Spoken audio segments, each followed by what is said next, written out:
Everybody on the planet has dreams and aspirations. We all have an idea, whether it's conscious or unconscious, of the things that we'd like to do with our lives. We have some idea of the person we want to become, and I think for a lot of us, in order to become that person or to be that person, we want to go out and have an adventure in the world, and enjoy its beauty, and maybe overcome some challenges along the way. It really excites me to think about going through old photos of grand adventures one day with the kids or grandkids and being able to say, we did that. It wasn't easy, but we did it. The easy part is having the dream. What's much harder is staying committed to taking little steps each day towards fulfilling that aspiration. Back in 2018, my wife and I were having a deep conversation about our future, and we came to realize that we both had these grand dreams of touring the world. In our heads, we had these aspirations for long-term travel where we'd be completely immersed in a place for weeks or months at a time. We'd eat the food, meet the locals, and see the sights in this sort of unhurried and casual way. I think a lot of people have a similar dream. And I think a lot of people run into the same stumbling blocks that we did. What about my job? What about all the costs involved? What about the dog? Where do you even start planning such an adventure? It's easy for a dream to die on the vine if you let the what-ifs start piling up. The list of big life changes that you have to make can get so big. It's easier to just rein in your ambitions and continue on the same path that you're already on. But we stayed committed and spent months agonizing over these big decisions that would ultimately alter the course of our lives. It wasn't until deep into making sweeping life changes to enable long-term travel that we came up with the idea of doing a lap around Iceland. It was the craziest thing we could think of doing as we were both leaving our jobs to move across the country. But even the best laid plans can go awry, and we had no idea what challenges lay ahead of us and the setbacks that we'd face. But we had faith in each other and a determination to fulfill our dreams.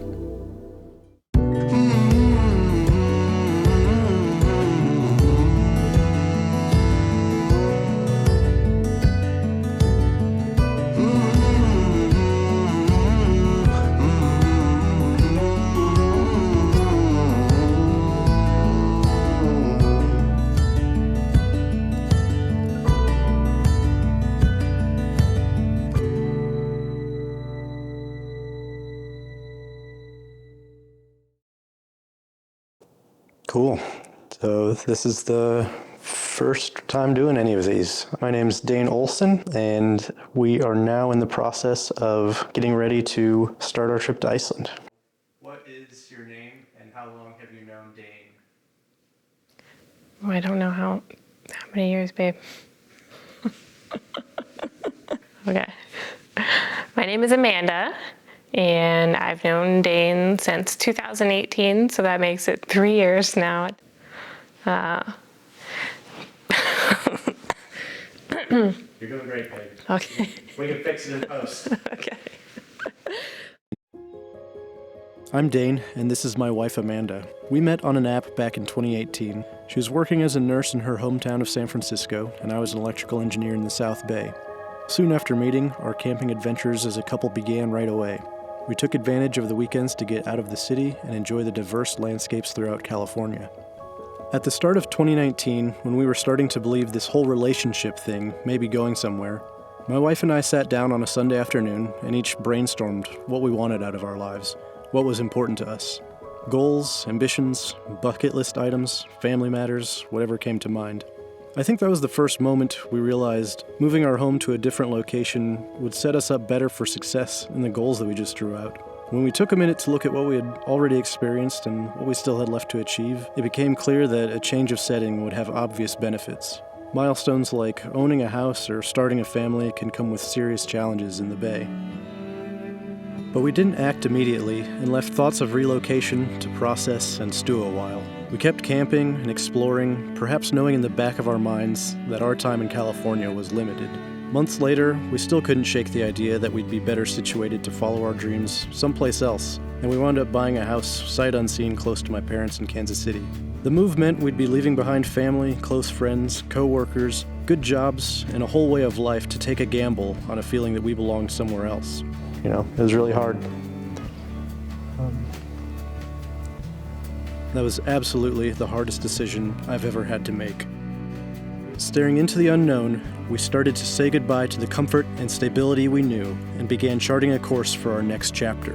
Knowing we would be changing jobs with the relocation, we decided to take advantage of the employment gap by going on an extended adventure that would otherwise be impossible while we were working.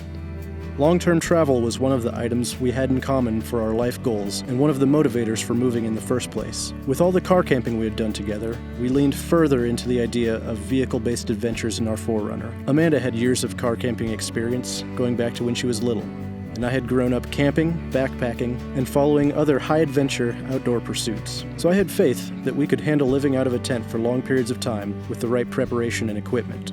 I set to work getting the 4Runner ready to be our home on the road. We added a tent, a set of drawers, and a 12-volt fridge to make sure that we slept well, stayed organized, and were well-nourished during our travels. With preparations underway for life on the road, we still needed to figure out where to go. After some consideration, we decided on an adventure around Iceland. It was exotic, mysterious, with beautiful landscapes not found anywhere else on Earth. It was the kind of trip that we knew we could only complete while we were away from work. It was the kind of trip that would prove that we could do anything that we set out to do as a couple, no matter how crazy or impossible it sounded. It was the kind of trip that we dreamed about. As we started to pack everything we owned and say our goodbyes to all those that we were leaving, murmurs started growing of a hugely impactful coronavirus that was spreading around the globe. Soon, the world was on lockdown and borders were closed, just as we were supposed to kick off our international expedition. The dream was being crushed. When the pandemic hit, it really felt like it might not happen. When moving day came on May 1st, 2020, it was clear we wouldn't be spending all summer exploring the Icelandic highlands and worshipping the midnight sun like we had planned. In fact, the pandemic was going to add complication to everything, including something as simple as moving to a different state. We had a unique challenge ahead of us, but we took it as an opportunity to gain some experience. Restaurants, hotels, and airlines were all shut down, mitigating the spread of COVID-19. And that left us with limited options to get from San Francisco to Kansas City. We made the best of the situation and decided we'd spend a week driving the span with no set plan, exploring the West as we went. One of our best friends from the Bay met up with us on the first leg of our journey to see us off on our travels and to spend one more night camping together before we left California for good. There was a strange feeling in camp as we all tried to keep a social distance on that overnight. And the next morning, the final goodbye was similarly sterile and left me feeling disconnected. No hug, not even a handshake. We both just kinda aired up, said goodbye on the radios, and drove our separate ways, not knowing when or if we'd ever see one another again. The drive across the western US was still spectacular. The roads and parks had less people in them than they normally would, thanks to shelter-in-place orders. Northern Nevada really embodied the moment with vast stretches of empty mountains and ominous skies. A few miles later, we found ourselves camping in a rock outcrop near the Bonneville Salt Flats. The next day, we rolled into Moab, where there were huge canyons of orange rock. Those bright orange rock formations always get me thinking about how long it would take erosion to form that kind of a landscape, and how relatively short and insignificant our time is here in the history of the planet. We soon hopped on the Rimrocker Trail linking Moab and southwestern Colorado and really got a taste for covering long stretches off-road. There were some extended sections of nuisance rock on that trail where you have to go slow and there isn't much of a view in that section either. Amanda's morale sank for a while when progress was slow. The day was getting long with constant bumps and rocking in the truck, and we didn't know when or where we'd be stopping for the night.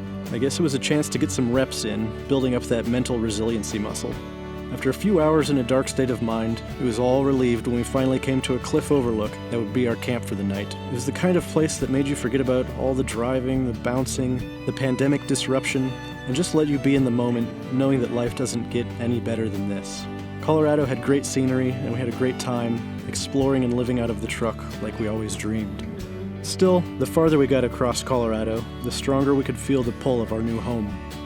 I will say I was very grateful on the last day when we hit Kansas and drove across the entire state of Kansas that We just decided to go home at that point in time and take a hot shower and really just get one good night's sleep in a bed and wake up and not have to worry about getting anywhere or going anywhere. So we made it to our new home.